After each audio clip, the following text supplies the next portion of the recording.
Hi, everybody. Welcome to the Jimmy Dore Show. I'm here with the miserable liberal and Ron Placone. Howdy, howdy. Howdy, howdy. What's All right. up? I'm miserable. So we've been talking about how the Russia hysteria has taken over the media, especially on the left. And so we know who else has noticed fair. This is by Owen Higgins. I think that's how you say his name, Owen or Ian. I'm going to go with Owen. And Russia or corporate tax cuts, which would Comcast rather MSNBC cover? Now, we mentioned this at our live show. We showed the rundown of so last Friday, the day they were passing that tax bill, I went to the MSNBC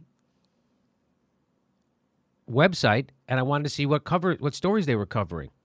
So here's what I found. These are the top stories. New Mueller document: Flynn did not act alone. The next one, why did Trump ignore warnings about Flynn? The third story, Flynn had conversations with Russia about reversing sanctions. The fourth story, watch the explosive video that shows how Flynn flipped. The next story, what does Flynn's guilty plea mean for Trump? The next story, Schmitt's impossible to overstate what a big deal Flynn plea is. The next one, sources, Kushner, the very senior member in Flynn plea. The next one, Schiff on Flynn. This is clearly not the last. These are all the stories they're pushing, every one of them about Russia. And let's not forget the rejected headline, Flynn farted frankly. They were pushing for that. And the last story, Senate Republicans set to pass tax bill after delay. You gotta be shitting me. No, that's how horrible MSNBC is. With a straight face, they do this. Rachel Maddow and Chris Hayes do this with a straight face. Chris Hayes still thinks he has integrity. He's still pretending, and all the sycophants around him tell him he does. He doesn't. Okay, so here's the next part. So this is from Fair. At the beginning of December, liberal TV hosts Chris Hayes and Rachel Maddow, the anchors of MSNBC's primetime schedule, were confronted with ever-escalating breaking news. In the span of a week from December 1st through December 7th, President Donald Trump shrank two national monuments, recognized Jerusalem as the capital of Israel, saw his travel ban upheld by the Supreme Court, and possibly began to create his own spy network. Meanwhile, the Senate passed a tax reform bill that would radically restructure the U.S. economy at the expense of poor and middle-class Americans, and climate change-fueled wildfires devastated Southern California. And what were they covering at MSNBC? Yet on the days their shows aired during those 7 days, the weekdays December 1 through 4 and 7, both Hayes and Maddow bypassed all these stories to lead with minutia from the ongoing Russia investigation that has consumed MSNBC's coverage like no other news event since the beginning of the Trump presidency. The Comcast-owned network's two most popular personalities use their position to focus endlessly on speculative coverage of Russia's role in the 2016 election, devoting the bulk of each show's 15 minutes opening segment to a story at a minimum. I'm sorry, to the story, the Russia story, at a minimum. We've witnessed this. We've covered this. You know, Jimmy, I do have to say it is funny that they're their most popular personalities. Rachel Maddow and Chris Hayes. Most popular personalities. Ugh. Well, didn't you see that awesome sizzle reel? Yeah, Didn't you? I did. You're right. We did a video on that. After unsuccessfully attempting to sell audiences, meaning the MSNBC audience, on Tucker Carlson in 2005, remember that? They had Scarborough Country. That was Joe Scarborough. They had Tucker Carlson. They had on... That was his bow tie era. Yep, that was his bow tie era. They also had on that other crazy right-winger that nobody will claim now. I'll think of his name. But they had a lot of right-wingers, and so they're making the point here. Owen's making the point that people rejected Tucker Carlson in 2005, and then the channel grudgingly turned to the left, giving Rachel Maddow a show in 2008 and hiring Chris Hayes in 2011. Yet, even as the network has promoted nominal progressives to anchor the lineup over the past decade, the nagging feeling that MSNBC would rather be pursuing a different agenda has never gone away. That's allowed the Russia story to fill an important role. What role is that? Well, it's both a way for liberals to blow off steam and grumble at the sinister plots of the Trump administration, and for MSNBC executives to obfuscate policy in favor of tabloid-style reporting. Wow. So it's past the point where, like, Chris Hayes and Rachel Maddow could look me in the eye.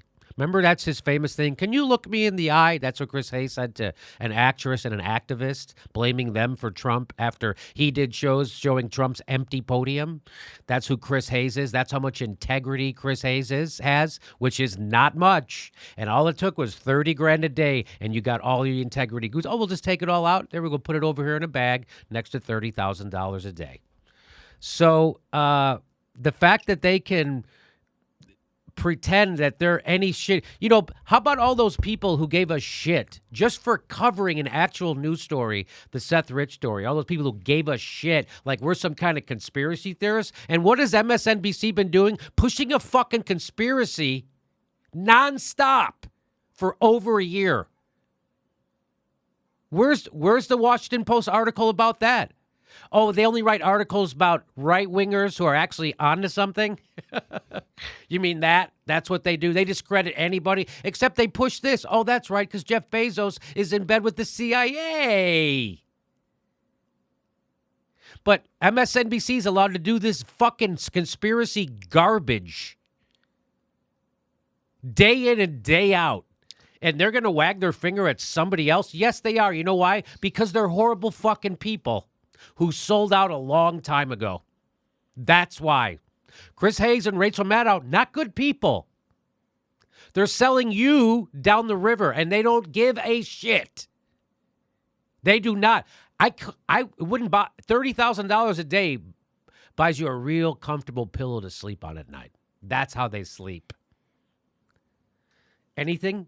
Well, you know, when you look at this whole idea about I'm supposed to be consumed right now by this whole Russia thing. Yes, you are. I'm not supposed to think about anything else. I'm not supposed And to if think you about don't- past war criminals No. from our country that No. have never been held accountable for the shitstorm that we are still facing. Like, if I were a millennial, I would say, hey, why don't we prosecute these war criminals? We'll talk about Russia later. But right now, the reason why everything costs so much in my life right now has to do with war.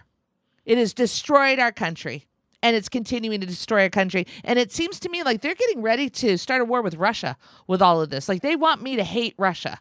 Am I Yeah. wrong? No, Oh, it's that's getting this- at a disgustingly xenophobic level. And why I like this article so much is it really just compacts a lot of the themes we've been hitting on for about a year now. And also, it's just this whole thing. How can you make this leap that, oh, this is my progressive voice, when, you know, prior in the years that this article mentions, MSNBC was owned by General Electric, an institution that profits off of war. Now they're owned by Comcast, an institution that profits off of everything deceptive and is trying to gut the open internet as we know it. You know, this idea that, like, this is your left, and I know we're preaching to the choir here. The audience of this show already knows that.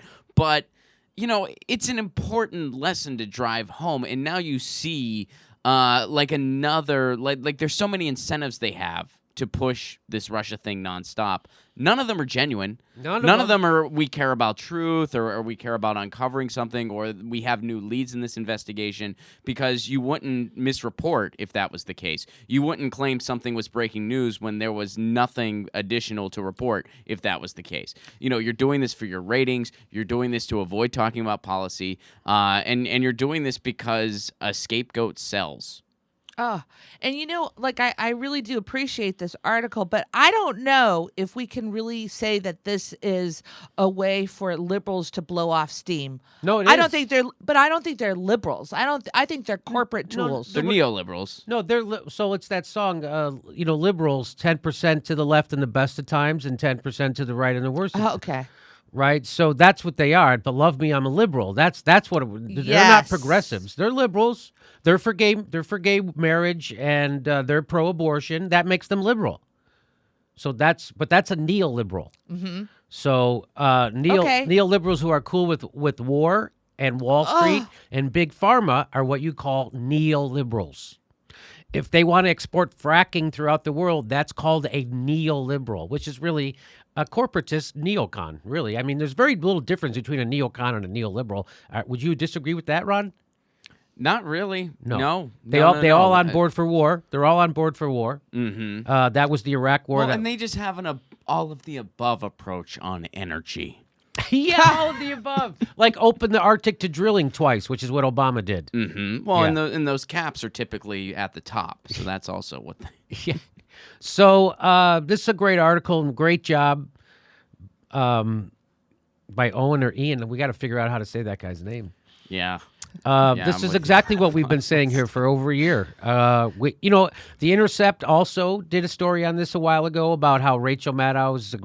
We did a video about it called "Rachel Maddow is losing her mind and people are noticing," Mm-hmm. and a lot of views on that video. So people are noticing, and the thing that makes me sick is the feeling that I had during the Iraq War debacle was that I knew that nobody was going to ever have to pay a price for it. And no one's going to ever have to pay a price for this at MSNBC. This is good for them. They make money off of propaganda. Just like nobody has to pay a price for denying climate change at Fox News, nobody's going to have to pay a fucking price for this at MSNBC. Rachel Maddow's not going to pay a price. They want her to do this. They want Chris Hayes to do this. That's what they want them to do. And they're doing it. Well, Jimmy, I just want to say, you highlighted the Intercept thing, so it's like, yeah, you have the Intercept talking about this theme, you have FAIR talking about this theme. Chris Hedges wrote a beautiful article about how a lot of this also has to do with the deep state being scared of independent media, and I think that's a very, very good point as well. They are. Covered all of those things. And you know what all these different entities and thinkers have in common? They're all media theorists who have a history of getting it right and have been right before on a lot of issues. We're right about Iraq and stuff like that. You know what else all of them have in common? None of them, and I mean none of them, are Trump apologists. Right. None of them are Trump apologists. But if you tell the truth now, that's considered being a Trump apologist. If you tell the truth about what's actually happening, you get called a Trump apologist. If you don't go along with a conspiracy theory, you're called a Trump apologist or a Putin bot, because I won't go along with a conspiracy theory. They're making a goddamn cottage industry off of it over at MSNBC. They did the Dossier special last Saturday, which I'm not going to watch. But because I already saw the Dossier get debunked on Rachel Maddow's own show. That's right, Richard Engel. Richard Engel totally debunked that thing. And Rachel Maddow couldn't get him off the show fast enough. Hey, this guy's not going along with our Red Scare. Okay, we got to go. Nice having you. Thanks for your 3-minute thing. Thanks for coming in to tell us that we're all full of shit. Now we're going to ignore you. Goodbye. I actually tweeted Rachel Maddow and told her that Ajit Pai was a Kremlin puppet in hopes that we would get some good net neutrality coverage. Wouldn't that be great if... Yeah, it didn't work, but I tried. Nice strategy. Don't forget that Dossier, her expert foreign correspondent, war correspondent, Richard Engel, looked into it. And he said it doesn't even rise to the level of rumor. All these people who claim to have this evidence and dates, very specific, he said. I said, okay, well, if you have it, show me. Show me the documents. Nobody will show them. He goes, this doesn't even rise to the level of a rumor. He said that on Rachel Maddow's show, and he was never allowed to say that again, and they got him off there immediately. Yes. It's like, he's going to kill our golden goose. Yeah. And now you know why people get their news from YouTube.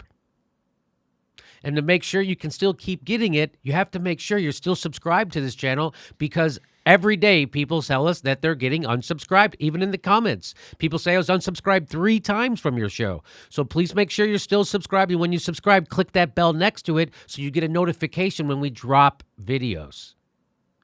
And if you can help support the show by becoming a Patreon or going through our premium, we give extra content every week, lots of it.